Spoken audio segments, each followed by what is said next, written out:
syarat mutlak untuk bisa memahami, menguasai materi kurikulum dan modul. Yang pertama, kita ya harus dipaksa menjadi manusia yang baik. Baik di sini yaitu kita berbuat benar sesuai dengan perintah agama kita, ya. Yang kedua yaitu sesuai dengan karakter kita sebagai bangsa Indonesia. Yang kedua, persyaratan yaitu orang yang baik. Yang kedua, mau untuk mendengar masukan informasi dari siapapun, ya, khususnya dari para instruktur dari Mabes Polri, mau mendengar, mau menerima. Untuk mau mendengar, mau menerima, ilmunya itu seperti aliran air. Air itu ngalirnya ke bawah. Jadi supaya kita bisa menerima aliran air, tentunya kita harus merendah. Tentunya hal ini, nilai-nilai seperti ini, kita terapkan dimanapun. Ya, dalam hal ini nanti akan membiasakan diri kita menjadi manusia yang rendah hati, tidak sombong. Terus kita dapat limpahan ilmu sangat banyak. Kemudian yang ketiga yaitu mau mencoba, dipraktekkan akan menjadi satu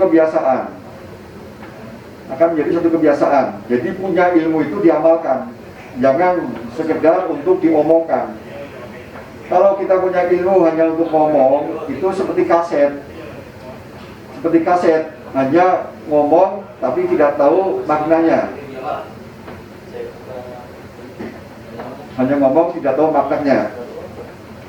Jadi kita harus mempraktekkan, kemudian berikutnya kita mencoba untuk merenungkan setiap hari apakah yang kita lakukan ini, ya, melalui renungan hati nurani kita sudah benar belum. Nah, kita evaluasi diri kita. Terus berikutnya kita terus mencoba untuk berbuat baik setiap hari, menebar kebaikan. Ini kita lakukan terus setiap hari. Kemudian lama-lama akan membentuk suatu karakter, menjadi suatu gerakan yang otomatis membudaya, membentuk karakter menjadi sifat kita. Sehingga melalui persyaratan yang saya sampaikan tadi, nantinya akan menunjukkan kemampuan kita. Jadi kita akan mampu untuk menjadi instruktur yang hebat, yang handal. Rekan-rekan sangat tentunya melalui amanah perintah dari pimpinan ditunjuk sebagai instruktur.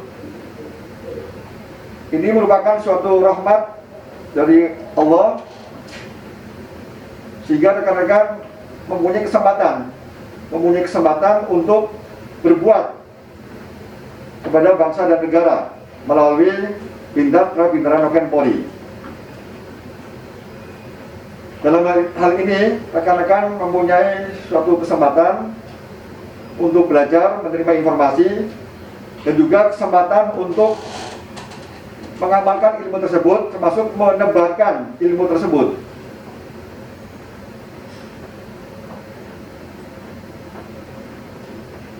Hal ini juga sebagai rasa syukur kita kepada Allah atas nikmat sehat yang diberikan kepada kita. Dikala kita diberikan nikmat sehat, kemudian saat itulah kita dapat rahmat, yaitu mendapat ilmu untuk kita amalkan. Sehingga ke depan, ketika nanti kita menghadapi hidup yang sesungguhnya, insya Allah nanti akan menolong kita aliran ilmu yang bermanfaat. Kemudian saya sampaikan juga bahwa posisi materi yaitu tentang rasa wawasan kebangsaan yang dijiwai jati diri bangsa ini merupakan suatu materi yang dengan pendekatan, dengan paradigma terbaru. Saat ini ada materi kurikulum tentang bela negara, pendidikan Pancasila di perguruan tinggi, di sekolah-sekolah, termasuk juga kurikulum dan modul oleh BPIP, termasuk juga ilmu-ilmu dari Lemhanas. Posisi kita ini, wawasan kebangsaan dengan rasa ini adalah posisi kita mengisi. Baru itu adalah cara memahaminya dengan rasa. Kemudian fokusnya yaitu dijiwai jati diri bangsa. Sehingga di sini membentuk karakter individu, hubungan kita dengan Allah sesuai dengan agama dan keyakinan kita. Kemudian hubungan kita dengan manusia dalam NKRI, dalam kehidupan berbangsa dan bernegara. Jadi ilmu kita diibaratkan sebuah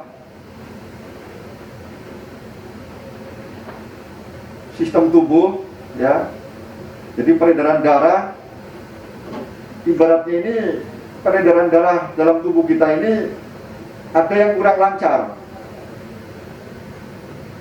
Jadi kita ibaratkan dalam kondisi bangsa dan negara, ada satu kondisi yang kurang lancar. Sebenarnya sistemnya sudah berjalan, namun ada hal yang kurang lancar.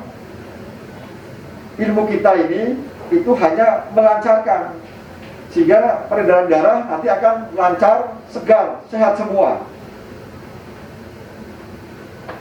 Jadi gambarannya seperti itu.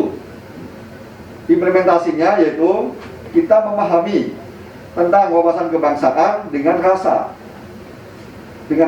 Sehingga dalam hal ini yang utama adalah kita berbuat dari diri kita dulu, bukan kita berbuat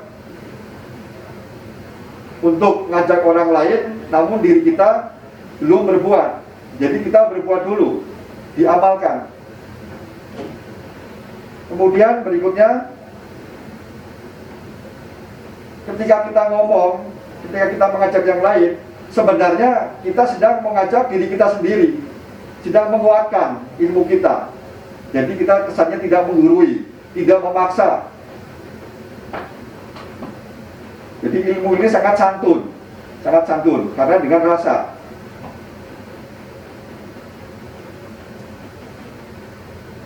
Kemudian yang lain, karena ini sebuah aliran darah, kalau semuanya itu tidak menjadi suatu penyebab permasalahan,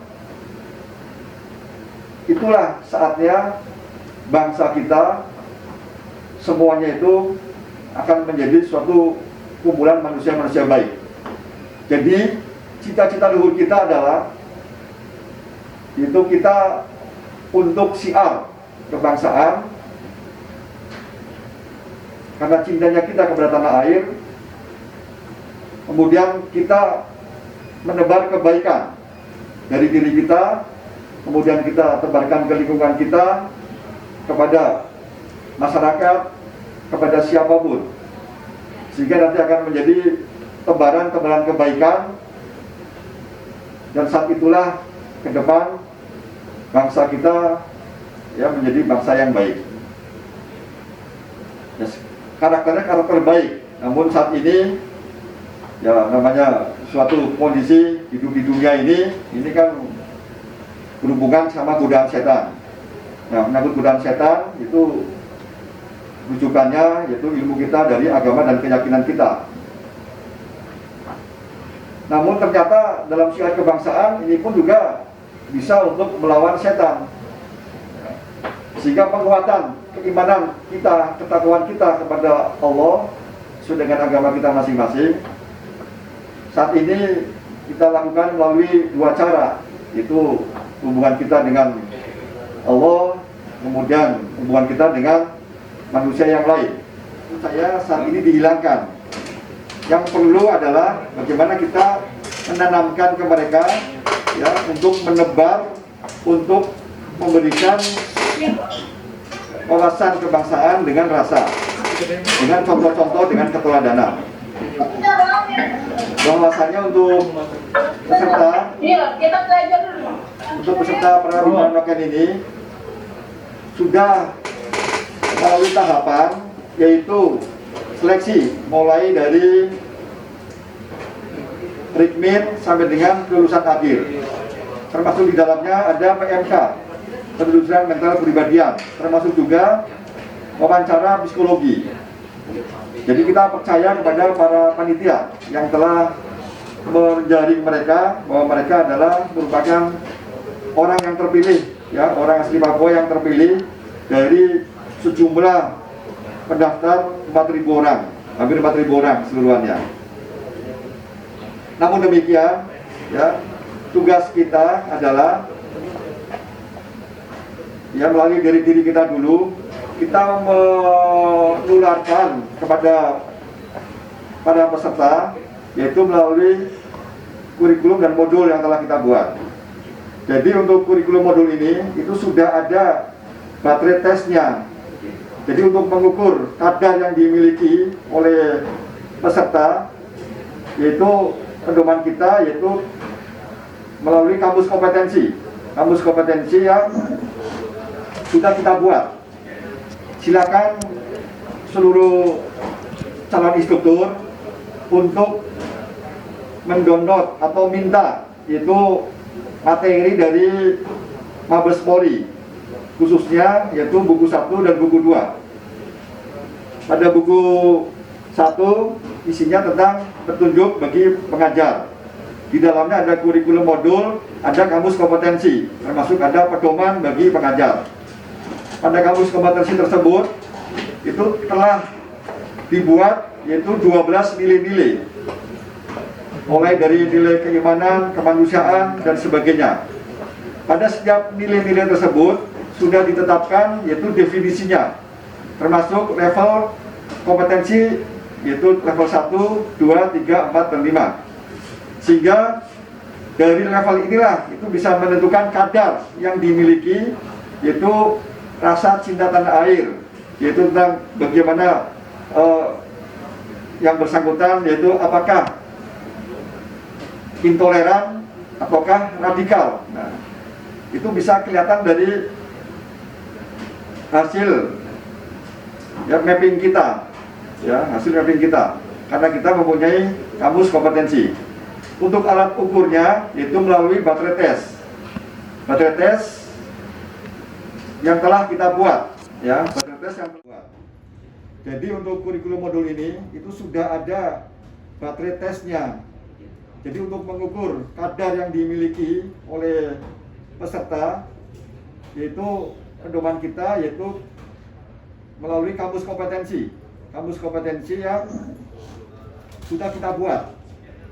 Silakan seluruh calon instruktur untuk mendownload atau minta yaitu materi dari Mabes Polri, khususnya yaitu buku 1 dan buku 2. Pada buku 1 isinya tentang petunjuk bagi pengajar. Di dalamnya ada kurikulum modul, ada kamus kompetensi, termasuk ada pedoman bagi pengajar. Pada kamus kompetensi tersebut itu telah dibuat yaitu 12 nilai-nilai, mulai dari nilai keimanan, kemanusiaan, dan sebagainya. Pada setiap nilai-nilai tersebut sudah ditetapkan yaitu definisinya, termasuk level kompetensi yaitu level 1, 2, 3, 4, dan 5. Sehingga dari level inilah itu bisa menentukan kadar yang dimiliki yaitu rasa cinta tanah air, yaitu tentang bagaimana yang bersangkutan, yaitu apakah intoleran ataukah radikal. Nah, itu bisa kelihatan dari hasil, ya, mapping kita, ya, hasil mapping kita, karena kita mempunyai kamus kompetensi. Untuk alat ukurnya itu melalui baterai tes. Baterai tes yang telah kita buat, ya, baterai tes yang telah kita buat dalam bentuk soal-soal kepribadian karakter individu yang berwawasan kebangsaan. Ini sudah kita buat, ada 40 soal. Kemudian cara menilainya yaitu seperti rumus soal kepribadian atau baterai tes kepribadian psikologi. Ini sudah ada. Kemudian juga diukur melalui apa? Hasil pengamatan selama pelatihan. Oleh siapa? Ya oleh instruktur dan oleh para pengamat, ya. Ada yang mengawasi. Itu nanti kita kasih yaitu panduannya. Kalau mau mengukur lebih dalam lagi yaitu melalui wawancara. Wawancara itu bisa dengan berpedoman kepada yaitu nanti kamus kompetensi sosial kultural yang terkait dengan kurikulum modul ini. Kalau mau dalam lagi untuk mengukurnya yaitu melalui assessment center. Assessment center ini bisa diukur yaitu melalui assessment center, melalui job simulasi. Disimulasikan suatu kondisi menghadapi pada situasi sesuai dengan apa peran yang diberikan, kemudian diberikan suatu persoalan menyangkut permasalahan bangsa dan negara. Nah, dari cara jawabannya apa yang diomongkan itu nanti akan memunculkan eviden, yaitu yang dicatat oleh para asesor. Jadi bisa untuk diukur melalui assessment center. Jadi alat ukurnya sudah sangat variasi. Dari alat ukur tersebut kemudian kita mengisi untuk meningkatkan yaitu nilai-nilai yang dimiliki oleh para peserta. Mengisinya inilah melalui kurikulum dan modul. Ya, kurikulum dan modul. Hasilnya pun nanti begitu selesai binlat itu bisa dicek lagi kadarnya meningkat atau tidak. Sehingga ya untuk pelaksanaan implementasi dari kurikulum modul ini memang untuk menanamkan nilai-nilai, sehingga di sini akan nyangkut dalam hati, ya, dalam jiwanya. Kemudian dilaksanakan, ya, nanti akan jadi satu kebiasaan. Dan harapannya kalau ada misalkan peserta kok memang dia sudah kena doktrin anti NKRI misalkan, justru saat itulah kalau kita mampu untuk menggeser, yaitu malah mereka menjadi NKRI, sehingga itulah yang malah kita harapkan. Karena nanti para peserta ini itu akan menjadi agen-agen pemersatu. Oleh karena itu, yang paling utama adalah untuk diri kita dulu, yaitu para instruktur. Para instruktur sekarang sudah memahami ilmu ini, ya, dalam bentuk kurikulum modul. Tolong untuk benar-benar dipahami, kemudian dilaksanakan. Kemudian kalau ada yang nggak jelas, ada yang mau tanyakan, silakan ditanyakan melalui grup RATUT Banoken. Yang lain kepada seluruh peserta untuk mendalami yaitu hasil pembelajaran kita, silakan bisa dilihat di YouTube, yaitu channelnya RATUT Banoken, ya, RATUT Banoken. Itu di YouTube. Rekan-rekan bisa untuk merefresh lagi waktu santai, silakan dipelajari lagi. Itu untuk pertanyaan yang pertama.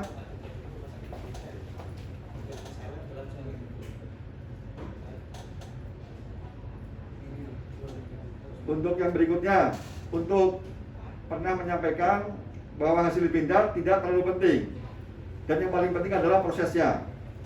Yang ingin saya tanyakan bagaimana korelasi dengan profil lulusan binat yang harus dipenuhi.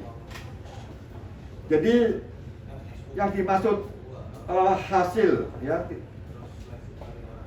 pindah tidak terlalu penting, itu maksudnya supaya rekan-rekan fokus kepada proses. Hasil itu jangan dipikir, karena nanti hasilnya akan nyangkut dalam jiwa yang kita latih.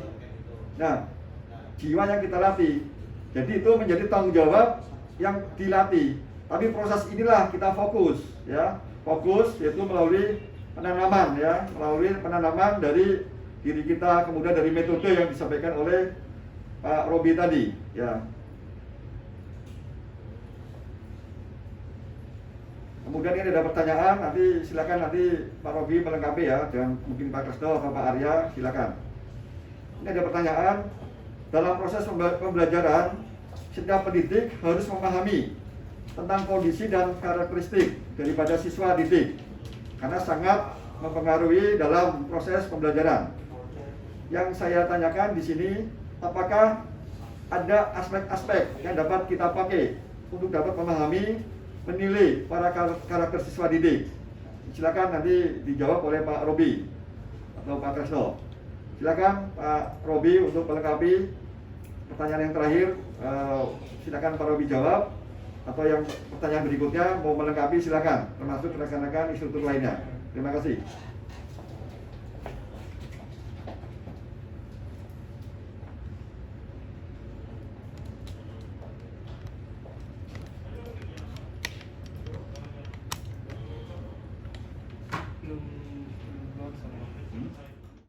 Ya, sekarang sudah muncul Pak Robi. Sudah ya. Siap. Oh ya, Mas, saya terima kasih. Pak Robi, saya nanti jam 9 kurang akan ikut rapat. Silakan nanti difasilitasi. Siap. Ya, terima Siap. kasih. Terima kasih. Jadi para siswa tadi yang menanyakan bagaimana korelasi antara proses dan hasil. Apakah kita hanya mementingkan proses? Saya ingin menambahkan apa yang tadi dijawab oleh Pak Langgeng, bahwa betul sekali yang dijawab oleh Pak Langgeng, bahwa kita jangan memikirkan hasilnya, kita fokus di proses, sehingga nanti hasilnya akan berupa rasa. Nah, mengapa kita berfokus di proses? Karena ini bersifat kualitatif, Bapak Ibu sekalian. Nilai-nilai itu adalah kualitatif yang harus kita kuantitatifkan. Bukan berarti kita tidak peduli dengan hasilnya. Namun pada saat proses berlangsung, kita fokus di proses ya. Kemudian pertanyaan yang kedua adalah memahami siswa didik. Pelatih memahami siswa didik. Apakah ada aspek-aspek yang berhubungan dengan pemahaman terhadap siswa didik? Tentu saja, Bapak Ibu sekalian, para pelatih, bahwa setiap pelatih berkewajiban untuk melihat perkembangan daripada para siswa. Di samping tentu saja ada observer nanti ya, yang secara day-to-day basisnya, hari ke harinya akan menempel pada siswa. Seperti kita ketahui jam 2 di atas jam 12 itu adalah sudah tugas-tugas para pembina ya, bukan lagi pada pelatih yang mengajar di pagi hari. Nah, inilah yang akan dipantau oleh para siswa tadi. Kita melihat siswa-siswa ini apakah mempunyai keraguan, ya, apakah memiliki pertanyaan. Bahkan di setiap paginya para siswa itu akan ditanya mengenai apa yang sudah Anda pelajari kemarin, dengan nilai berapa dari 1 sampai 10 apa yang Anda serap kemarin itu. Ya, katakanlah dia memberikan nilai 5 atau 6. Berarti di situ kita ambil rata-ratanya dengan yang memberikan nilai 9 ataupun 8 ataupun 10, sehingga di hari itu katakanlah pelatih menyampaikan dengan rata nilai 7. Dan itulah sebuah feedback bagi para pelatih agar mengisi kekosongan-kekosongan di hari sebelumnya untuk materi selanjutnya. Demikian sementara bisa menjawab. Pertanyaan selanjutnya, monggo. Bisa dibantu admin atau host bila ada pertanyaan selanjutnya.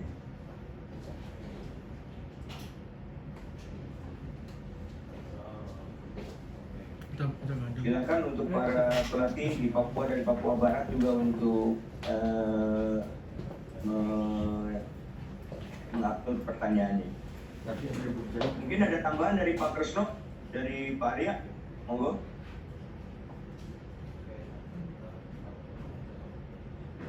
Sambil menunggu pertanyaan selanjutnya.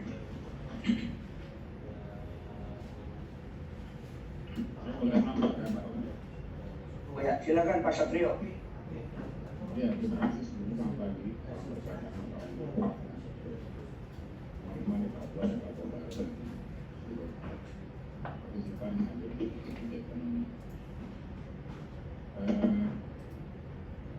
Menanggapi tentang apa yang tadi beberapa teman-teman struktur di Papua sudah ditanggapi oleh Pak Romi mengatakan bahwa hal kualitatif menuju pada kuantitatif. Saya mungkin bisa membantu menambahkan pada rumah seperti apa yang disampaikan Pak Langgan dan Pak Romi tentang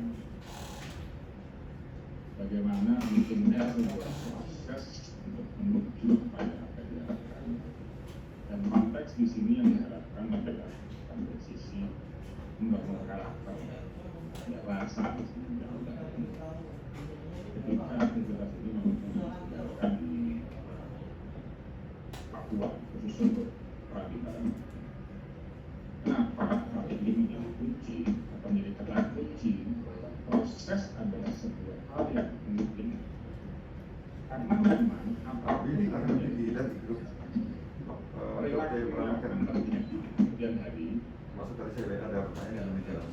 perilaku dari para siswa yang akan belum pelaku aktivitas polisi itu akan terlihat dari apa yang dilakukan pada waktu kita sedang memproses maka dalam kegiatan yang nanti kita sedang apply.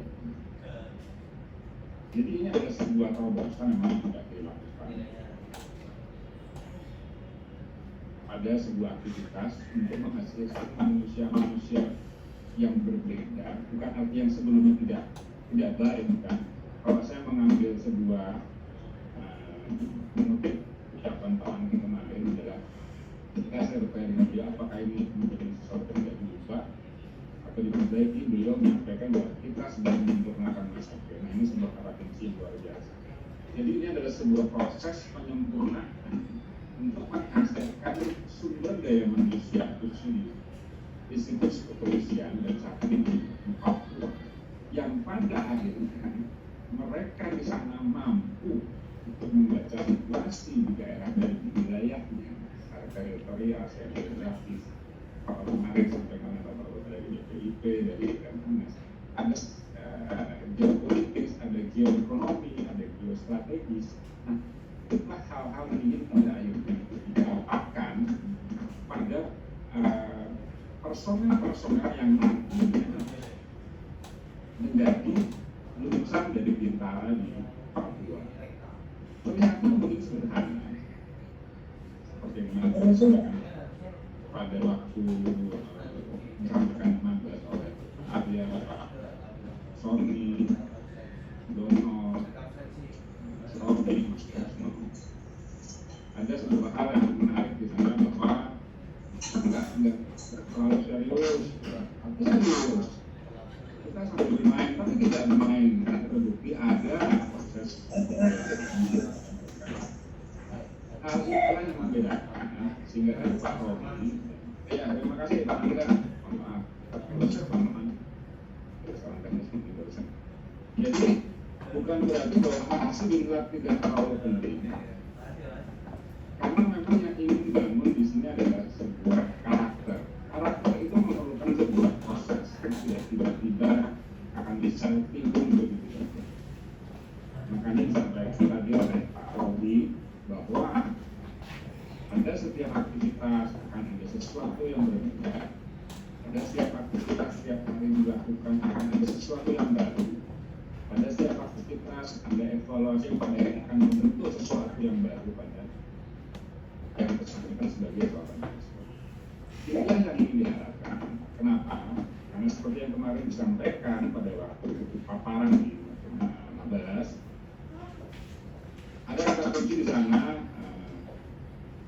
diri. Gitu. Kenapa jati diri? Nah ini yang jadi problem. Ini yang lebih penting. Kenapa ini ada sebuah program khusus di Papua menggunakan bintang roket? Ini sebuah program spesial. Bapak-bapak, teman-teman di Papua yang sebagai seorang instruktur saat ini, kalau buat saya pribadi, saya harusnya bangga gitu, karena anggap ini sebuah proyek yang akan mengharumkan nama bangsa, karena kita ingin meluncurkan sebuah roket menuju ke bulan. Bapak-bapak ini adalah orang-orang yang mengawakinya, yang akan menghadirkan satelit-satelit ini bisa mengorbit bumi dengan baik dan pada orbitnya masing-masing. Kenapa ya? Karena ada sesuatu yang dilakukan di sana dan nanti memang ada kuncinya ya di bawah bapak instruktur teman-teman di Papua nanti. Makanya ketika saya kemarin tadi saya membaca beberapa pertanyaan serta pertanyaan apakah ada aspek-aspek yang dapat kita pakai untuk menilai karakter pada siswa didik dan ARW karena di WhatsApp. Kalau saya mungkin bisa menyampaikan apa masukan? Mas itu jawab yang Pak Robi itu lagi. Saya mau bentar ya. Tapi bagaimana kita akan bisa Ini pasti ya. kalau mempersiapkan diri untuk menghadirkan aspek-aspek yang sangat nilai yang mau kita pahami. Terus tadi itulah fungsinya yang harus dilakukan saat ini. Ada sebuah fase, ada waktu yang bisa dimanfaatkan di awal. Kemarin sudah di-share melalui Google Drive oleh Pak Mangga, oleh tim dari Manggas, materi dari semua yang akan dilakukan di sana nanti. Ini sebuah waktu dan kesempatan kita bisa memahami lebih awal sebagai seorang instruktur. Karena bapak-bapak ini adalah astronot kita yang nantinya akan memberikan atau melepaskan satelit-satelit di ini akan mengorbit di bumi, di permukaan bumi. Jadi akan ada di Indonesia selamanya.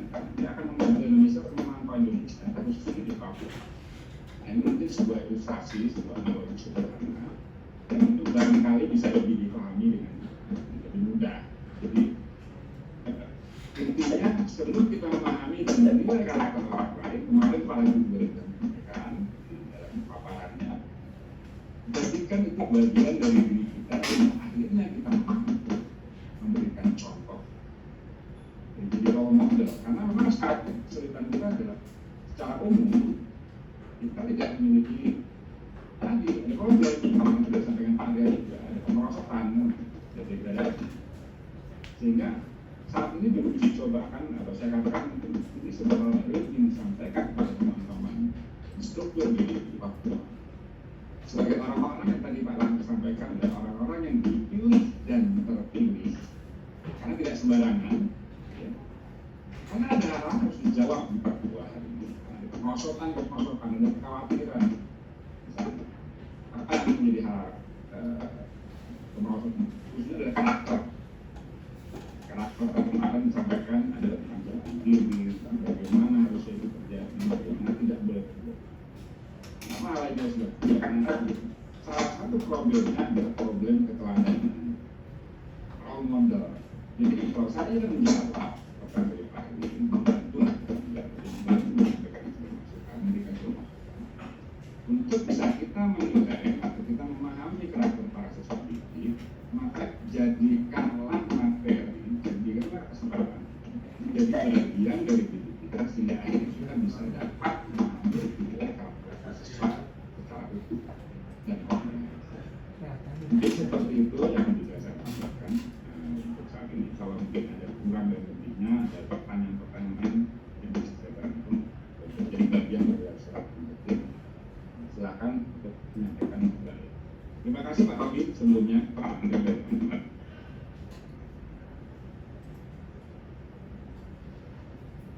Izin saya menambahkan, bisa? Silakan. Baik. Selamat pagi Bapak Ibu pelatih yang ada di Papua dan Papua Barat dan juga saudara di Papua. Selamat siang juga kalau untuk waktu Indonesia Timur. Pertanyaan pada pagi hari ini menurut saya dari 3 pertanyaan dari Pak Pedompis, Pak Edi dan Pak Erwin ya.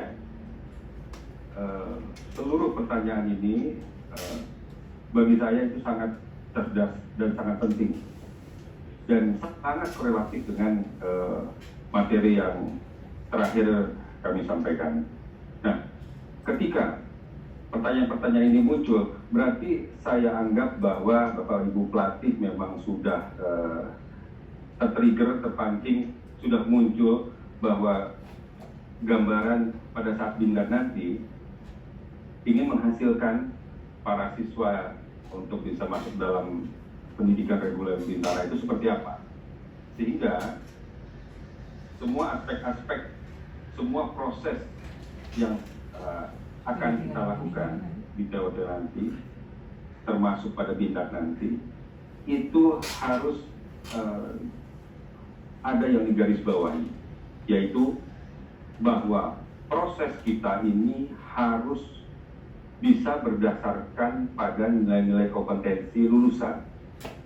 Yang kedua, harus bisa berdasarkan pada goals daripada pembelajaran. Jadi, dari nilai-nilai kompetensi lulusannya, yang dimana ada 12 yang sudah dirumuskan, salah satunya misalkan keimanan, kemanusiaan, integritas, gotong royong, tanpa pamrih, disiplin, dan sebagainya. Kemudian ada tujuan pembelajaran yang sedemikian banyak dari setiap hanjar. Dua hal tersebut itulah yang menjadi awal untuk membreakdown, untuk membedah sampai kepada proses day by day-nya. Ada observer, ada tim juga yang akan melekat, menilai day by day, jam demi jam, setiap harinya. Sehingga pertanyaan Bapak Ibu, satu, apakah ada dari nilai-nilai kebangsaan yang kita terapkan dalam proses itu bisa mendeteksi apakah siswa tersebut Pancasilais, misalnya apakah siswa tersebut NKRI sekali, itu akan ada, itu akan mampu. Saya menguatkan bahwa apa yang disampaikan Pak Langgeng, bahwa pertanyaan dari Mas siapa tadi sebelumnya, dari Bapak siapa, yang terkait soal proses jauh lebih penting daripada hasil. Saya menguatkan sekali lagi bahwa proses ini selama 372 JP ini, selama 58 hari ini, disitulah peran besar dari Bapak Ibu pelatih. Ketika mungkin saja, mohon maaf, mungkin saja ada siswa yang memang kadarnya memang masih dalam proses, masih dalam pembentukan, termasuk waktu yang untuk bisa menjawab bahwa siswa ini sangat NKRI atau sangat nasionalis atau sangat Pancasilais. Nah, sehingga Bapak Ibu bisa melihat masing-masing dari sekian ratus peserta ini berdasarkan apa yang sudah dipegang, berdasarkan materi, berdasarkan nilai-nilai kompetensi, berdasarkan tujuan pembelajaran. Indikator-indikator ini bisa mudah terlihat, saya yakin. Karena apa? Karena yang kita sampaikan, selain metode-metode yang disampaikan oleh Pak Robi, Pak Kresno, ini materi-materinya memang sudah sangat-sangat concern, sangat-sangat menjurus, sangat-sangat aplikatif, sangat-sangat detektif, artinya bisa mendetek ya sejak dini sebenarnya. Nah, tentunya seperti yang Pak Langgeng sudah sampaikan, bahwa ketika para panitia di awal sudah menseleksi para peserta ini, di situ ada kepercayaan diri bahwa kami cukup yakin, para pelatih di Mabes ini cukup yakin bahwa para siswa ini sudah punya karakteristik yang baik, sudah punya wawasan kebangsaan yang oke. Hanya proses binlat yang akan datang memang adalah sebuah parameter untuk memastikan, untuk meyakinkan bahwa yang pertama, karakter atau kepribadian dari para siswa Banoken ini Oh, yang ini dan sesuai yang mana? dengan goals kita. Ini semua dan di sini. Yang kedua, bahwa kecakapan, keahlian, keterampilan, skill dan sebagainya dari para siswa ini yang akan menjadi bintara Polri yang akan datang bila lulus itu sudah mumpuni. Yang ketiga, para bintara Banoken ini sudah memiliki sikap-sikap. Tadi hanya yang pertama saya sebutkan tadi adalah kepribadian terbentuk, ya karakter. Yang kedua keahlian. Yang ketiga adalah kemampuan untuk menerapkan apa yang menjadi proses pembinaan dan pelatihan selama 58 hari. Nah, 3 hal ini itulah yang kita tekankan pada proses binlat besok. Dan kami berharap Bapak Ibu pelatih yang ada di Papua Barat, yang ada di Papua dan di Aspek sepakat bahwa misi kita, goal kita adalah untuk membuat anak-anak didik kita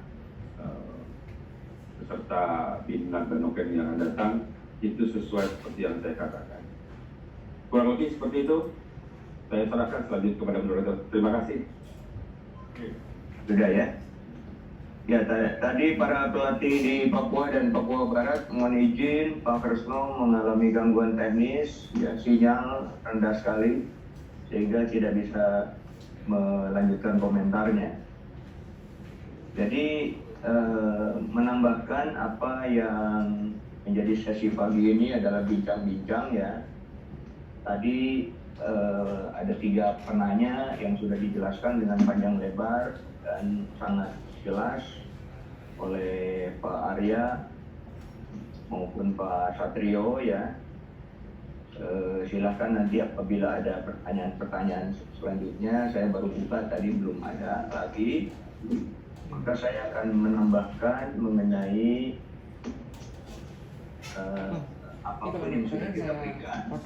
Dan saya ingin kembali lagi kepada mindset pelatih ya. Mindset pelatih adalah bahwa Anda sebagai fasilitator, bukan lagi sebagai guru atau pengajar. Anda harus memanfaatkan two way, 2 arah daripada 1 arah. Ya. Jadi tidak lagi 1 arah, tidak, tapi 2 arah. Sehingga akan didapatkanlah pendapat-pendapat, jawaban-jawaban daripada siswa sekalian. Dan jangan merasa terpojok dengan jawaban-jawaban siswa ataupun pendapat-pendapat yang berbeda. Kita bisa diskusikan. Kendalinya ada pada pelatih. Yang SPEN Papua ikut rapid test. Yang penting pelatih tidak top down. Beberapa yang lagi free atau dari kantor di. Tapi bottom up. Ya. Dari bawah. Ya. Di luar daripada koridor disiplin. Bukan berarti siswa menjadi tidak disiplin. Bagaimana aspek-aspek yang tadi mempengaruhi tentang penilaian karakter? Katakanlah seorang siswa terlambat, dia harus minta maaf dan dia berjanji untuk tidak melakukannya lagi. Dia dihukum. Namun demikian, kita lihat siswa itu besoknya terlambat lagi dan minta maaf lagi dan dihukum lagi dan berjanji lagi tidak akan mengulanginya besok dan terlambat lagi. Berarti ada satu dead end bahwa attitude siswa bisa kita catat sebagai bermasalah. Bukan akhir daripada segalanya. Kita berikan kesempatan, kita berikan saran, kita berikan hukuman-hukuman. Kurang lebih seperti itu para pelatih sekalian. Jadi mindset daripada pelatih itu harus berubah kan? Dari yang tadinya begini menjadi begini. Ya, dari yang tadinya begini menjadi begini. Nah, selanjutnya tidak ada salah dan benar Bapak Ibu sekalian di dalam proses pembelajaran experiential learning. Namun proses yang dipahami oleh siswa akan membuat siswa memilih untuk bertanggung jawab, bukan diharuskan untuk bertanggung jawab, Bapak Ibu sekalian. Sehingga datangnya dari rasa siswa itu sendiri. Selanjutnya, mindset peserta harus kita rubah, bahwa keberadaan dia di tempat ini, di SPN nanti, itu ada atas pilihannya sendiri. Walaupun mungkin disuruh orang tua atau diharuskan oleh pelatih hadir di SPN. Pada akhirnya siswa tersebut harus bertanggung jawab terhadap dirinya sendiri. Dia memilih untuk berada di sana dan menyelesaikan seluruh program pelatihan jadwal yang sudah diberikan dengan penuh tanggung jawab dan penuh inisiatif dan penuh antusiasme dan penuh keaktifan. Nah, inilah yang nanti akan tercermin juga di dalam diri pelatih, bahwa kami para narasumber di sini menginginkan pelatih untuk aktif, tidak hanya mendengar, tidak hanya melihat, tapi turut aktif. Karena dengan keaktifan itulah para pelatih ataupun siswa nanti akan mendapatkan nilai-nilai, sesuatu, insight, inspirasi, bahkan terobosan, breakthrough daripada program. Bapak Ibu sekalian, keterbatasan e-learning seperti saat ini kita hadapi, ya.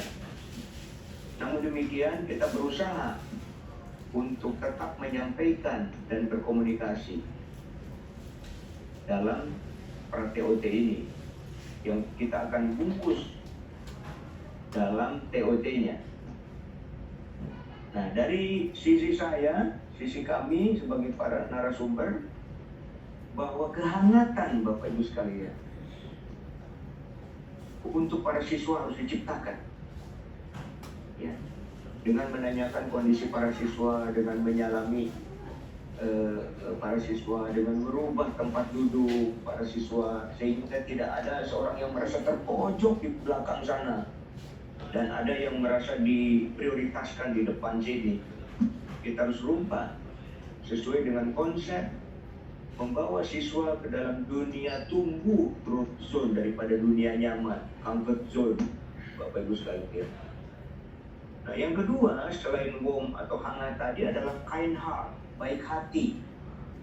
Kita para pelatih di-encourage untuk berbaik hati pada siswa, bukan dalam arti tidak menghukum itu tidak baik hati.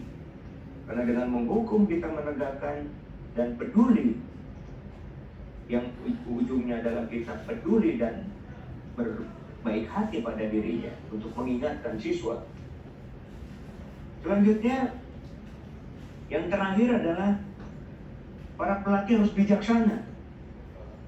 Ya. Ada sesuatu hal yang perlu saya jelaskan, bahwa bijaksana ini depend on situation, tergantung situasi. Contoh, para pelatih sudah akan menutup pelatihan dalam 5 menit lagi. Siswa angkat tangan, mohon izin pelatih, saya izin ke belakang. Adalah sangat tidak bijaksana apabila pelatih mengizinkan siswa untuk ke belakang. Mengapa? Tidak ada salah benar. Namun siswa tadi meminta kebijaksanaan pelatih, sudah mengganggu ketertiban umum atau kelancaran berjalannya program yang 5 menit lagi akan selesai. Sehingga kalau dia ke belakang, dia miss, dia akan ketinggalan 5 menit itu. Sehingga pelatih dalam hal ini harus menegakkan sebuah aturan bahwa mohon izin, nanti kita akan berikan setelah acara ini selesai. Kau tahu bahwa program ini sedang disimpulkan oleh pelatih, kau malah ikut atau minta izin untuk ke belakang. Seperti itu para pelatih, bahwa kebijaksanaan itu harus diperangi dengan assertiveness atau ketegasan. Saya kira itu sudah dalam ranah para pelatih sekalian. Saya tidak mengajari etik berenang, tapi kembali lagi satu adalah warm, yang kedua adalah kind heart, yang ketiga adalah wise. Jadi hangat terhadap siswa, berbaik hati terhadap siswa, dan bijaksana dalam koridor assertiveness, ketegasan.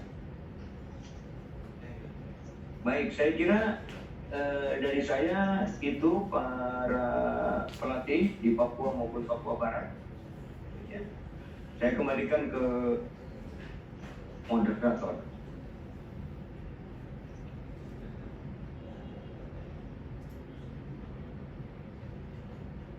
Moderator di tangan Mas Robi.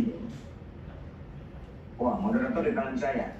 Iya tadi Pak. Malam kan lagi ini ya, ada rapat ya dengan Karo SDM. Baik. Mungkin bisa Mohon izin, Pak Satrio, sudah jam berapa sekarang? 9:18. 9:18. Ya. Ya, kita akhiri dalam 5 menit lagi ya. Karena dalam jadwal sampai jam 9, betul Pak Satrio? Betul, 9. Iya. Jadi saya akan ada yang mau menambahkan mungkin Pak Andreas, Pak Kresno maupun Pak Satrio.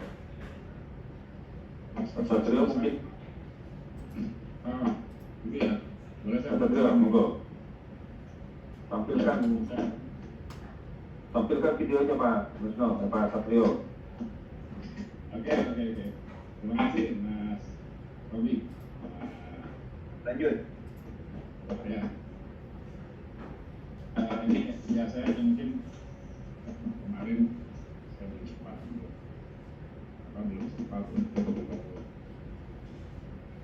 ngobrol dengan teman-teman instruktur di Papua atau kali ini.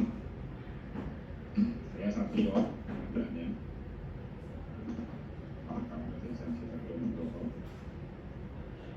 Saya aktif di sebuah organisasi nasional berbasis kebangsaan dan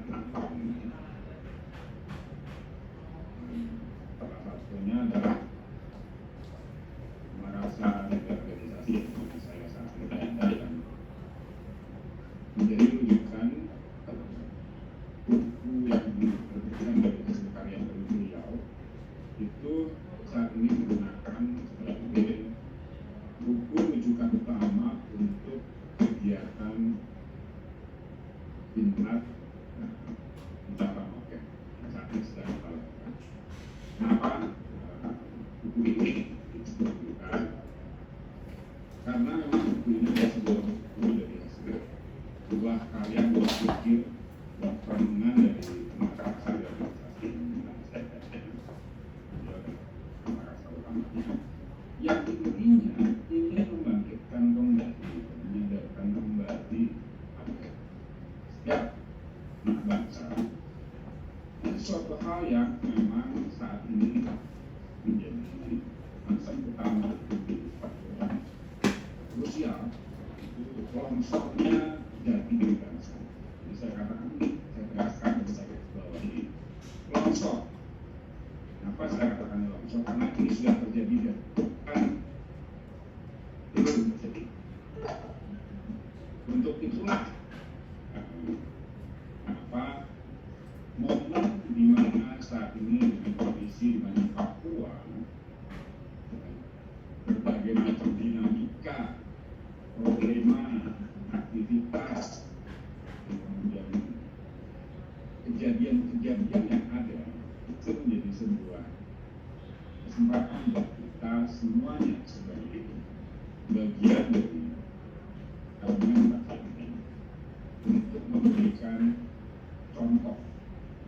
Kita sedang memberikan sebuah model bagaimana seharusnya memperlakukan diri kita sebagai seorang anak, memperlakukan tanah air ini, memperlakukan organisasi di mana kita sedang berada, institusi di mana kita sedang berada, dengan sebuah aktivitas dengan semangat jati. Kalau kemarin kembali apa yang disampaikan oleh Pak Alan, apa sih yang dibilang saya begitu? Pak Alan sudah menyampaikan di paparan. Jadi diri bangsa Indonesia adalah negara yang keimanan dan kemanusiaan. Di mana bicara tentang keimanan adalah masing-masing secara individu, secara personal, dengan apa yang dia yakini sesuai dengan dia pegang saat ini. Tetapi sisi kemanusiaan kita bicara sendiri sosial sebagai kemanusiaan, kita punya sesuatu yang menjadi landasan. Kemarin Pak Langit sudah menyampaikan ada hak asasi, ada kewajiban asasi, ada alasan asasi, dan itu ditera di dalam bukan Undang-Undang Dasar Negara Kesatuan Republik Indonesia tahun 1945. Itu ditera dengan sangat jelas. Jadi ibaratnya kalau kita ini sebagai seorang kepala keluarga, sebagai seorang suami, maka secara tidak langsung Undang-Undang Dasar Negara Republik Indonesia sebagai salah satu bukti bahwa kita punya bukti kita sudah menikah. Landasannya ada di situ. Landasan. Nah di sana ditera. Kemarin Pak Langit sudah sampaikan, saya nggak perlu ulang lagi dan ucapan Pak Robi.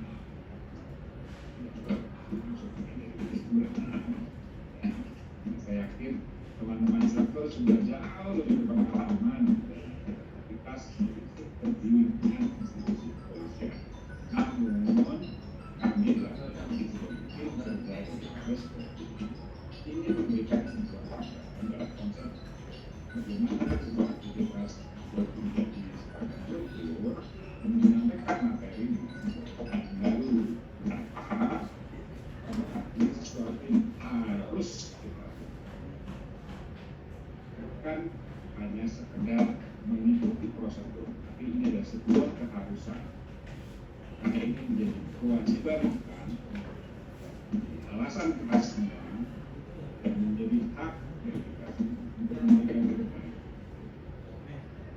Kenapa hal ini dilakukan?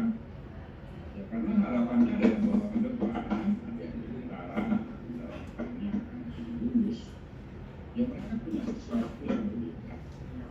Pertanyaan saya adalah kenapa mereka bisa berbeda? Mungkin ada sebuah penyebab.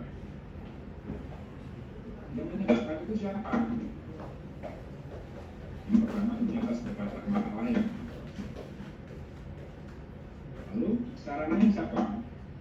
Sarananya adalah infrastruktur dalam ini sistem kepolisian yang dilakukan bersama tim yang ada di bawahnya, termasuk para instruktur yang mengambil peran secara langsung di lapangan untuk menjadikan adik atau anak-anak kita ini.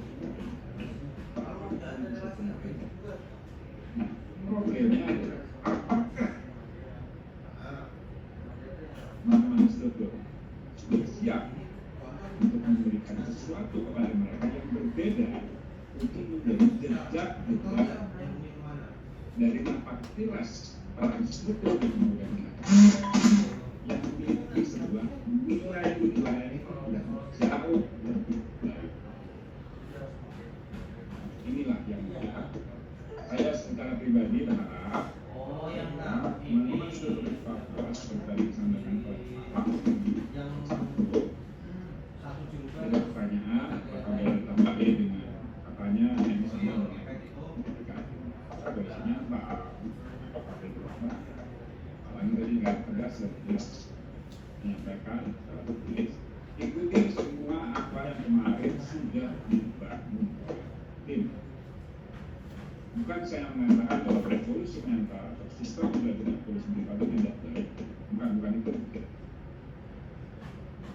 Tapi ada sesuatu essential value-nya berbeda. Kita bicara rasa, kalau tadi Mas Robi mengatakan, expertise, experiential learning, dan neuro language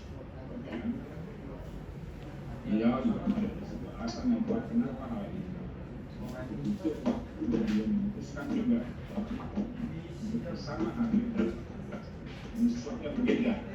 Nah, ini yang harus bukan sekedar masukkan program, kombinasi sebuah program, asal mengambil program bukan. Teks yang utamanya adalah sebuah buku yang sudah diterbitkan. Itu adalah buah karya, buah pikir, buah perenungan dari Bapak Kiai Haji Muhammad Mukhtar Mukti, judul Jati Diri Bangsa.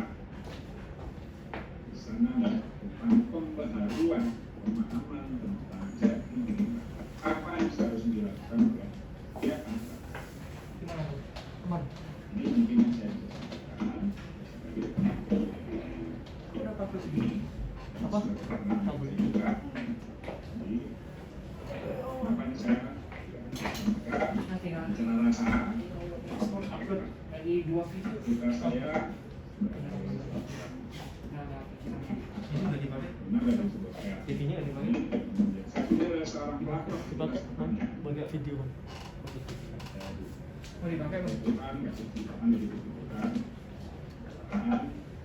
Dan di sana saya belajar juga untuk bagaimana menanamkan rasa ketika kita mau menjadikan apa yang kita lakukan di atas permukaan tanah untuk menjadi hasil yang terbaik, tapi bukan hasil yang kita. Proses akan menentukan hasil. Kenapa? Karena tidak pernah ada hasil tanpa melewati proses.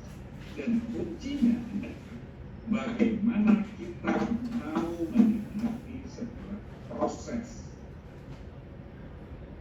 bukan berorientasi kepada hasil semata. Apa? Ini adalah sebuah kunci yang nantinya mungkin masukkan bagi teman-teman instruktur. Bagaimana kita menikmati sebuah proses itu akan menjadi sesuatu yang berbeda ketika kita menikmati hasil tanggal 20 bukan sesuatu. Karena kita sudah tahu melakukan seperti apa yang harus kita lakukan untuk menikmati proses itu, maka kita akan bisa melihat sesuatu yang akan terjadi, hasil yang sangat berat. Salah satu bentuk yang saya sampaikan saat ini sampai bertemu di Papua. Semoga Tuhan berkenan Indonesia oleh Papua jadi contoh pada hari terbit dari timur. Semoga kali ini pun cahaya dari timur melalui teman-teman struktur di institusi kepolisian menjadi dekat juga bagi kepolisian untuk masa yang akan datang. Terima kasih, salam berkat rahmat Allah yang Maha Kuasa. Terima kasih Pak Robi. Baik Pak Satrio, terima kasih atas penjelasannya. Para pelatih di Papua maupun Papua Barat, kita sampai pada penghujung daripada acara pra-TOT untuk sesi pemantapan ini. Memang ada beberapa hal yang mungkin bagi beberapa orang belum tersampaikan karena adanya rapid test, antrian rapid test di Papua khususnya. Di Papua Barat seluruh siswa saya perhatikan masih dan tepat waktu tadi di tempat ya. Dan untuk beberapa para pelatih memonitornya dari SPN maupun dari rumah masing-masing ya. Terima kasih kepada peserta semuanya. Saya menambahkan sebelum mengakhiri bahwa yang perlu diingat oleh para pelatih sekalian di dalam pra-TOT ini bahwa satu, sesi itu dibagi dalam 4 sesi pelatihan para siswa Banoke nanti, yaitu sesi 10 hari yang kemarin dijelaskan oleh Pak Arya ya. Ini adalah kesimpulannya, rangkumannya. Sesi 10 hari itu adalah tahap pembentukan dasar kepribadian 11.45. untuk siswa. Hah? Sesi 35 hari ya, 35 hari itu adalah tahap pembekalan Hah? wawasan kebangsaan dan pengenalan profesi kepolisian. Dan sesi 5 hari selanjutnya Jam 12. itu adalah tahap pengembangan diri, interpersonal skill, kreatif, inovasi, dan pelayanan masyarakat. Itu sangat tupoksi sekali. Dan sesi 8 hari selanjutnya itu adalah tahap pemantapan, di mana ada belanja masalah langsung ke lingkungan masyarakat, baksos, ceramah pembekalan yang merangkum seluruh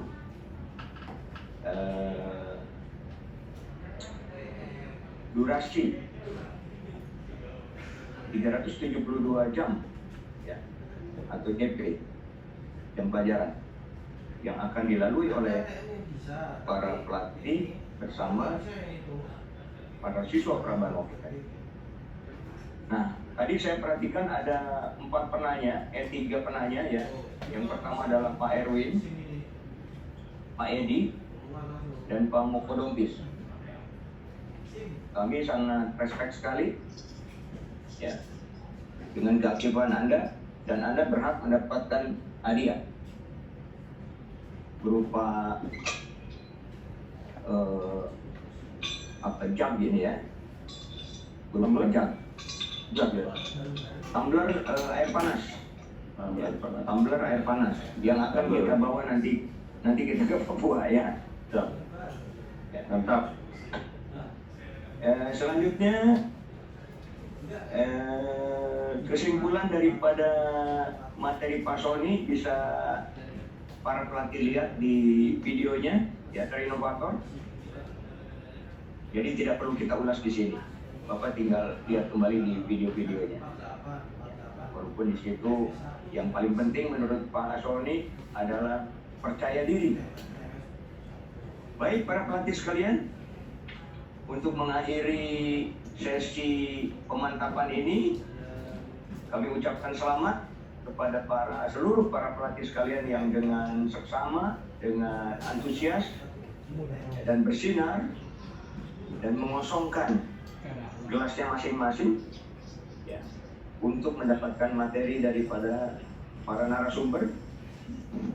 Dan sampai kita ketemu di Papua, salam Banoken.